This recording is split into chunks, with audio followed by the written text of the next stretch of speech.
بسم الله الرحمن الرحيم. يا أيها النبي لم تحرم ما أحل الله لك تبتغي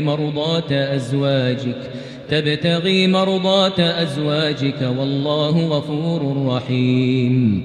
قد فرض الله لكم تحلة أيمانكم والله مولاكم وهو العليم الحكيم.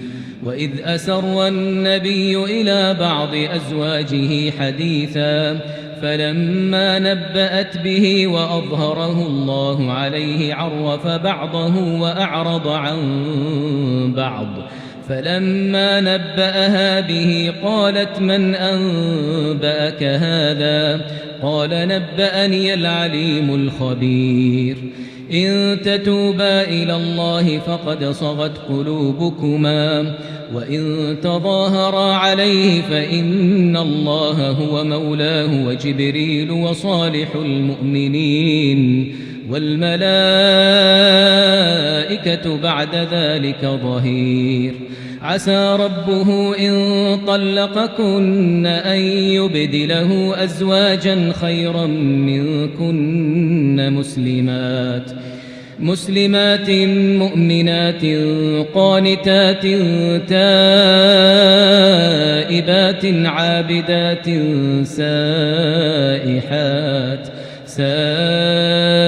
سائحات ثيبات وأبكارا. يا أيها الذين آمنوا قوا أنفسكم وأهليكم نارا وقودها الناس والحجارة عليها ملائكة غلاظ شداد لا يعصون الله ما أمرهم ويفعلون ما يؤمرون.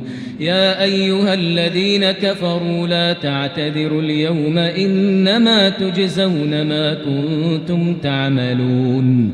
يا أيها الذين آمنوا توبوا إلى الله توبة نصوحا عسى ربكم أن يكفر عنكم سيئاتكم ويدخلكم جنات تجري من تحتها الأنهار يوم لا يخزي الله النبي والذين آمنوا معه نورهم يسعى بين أيديهم وبأيمانهم يقولون ربنا أتمم لنا نورنا واغفر لنا إنك على كل شيء قدير. يا أيها النبي جاهد الكفار والمنافقين واغلظ عليهم ومأواهم جهنم وبئس المصير. ضرب الله مثلا للذين كفروا امرأة نوح وامرأة لوط كانتا تحت عبدين من عبادنا صالحين فخانتاهما فلم يغنيا عنهما من الله شيئا وقيل ادخلا النار مع الداخلين.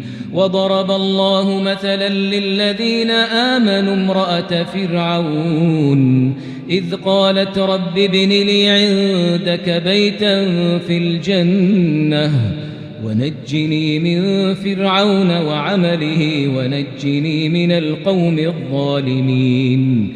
ومريم ابنة عمران التي أحصنت فرجها فنفخنا فيه من روحنا وصدقت بكلمات ربها وكتبه وكانت من القانتين.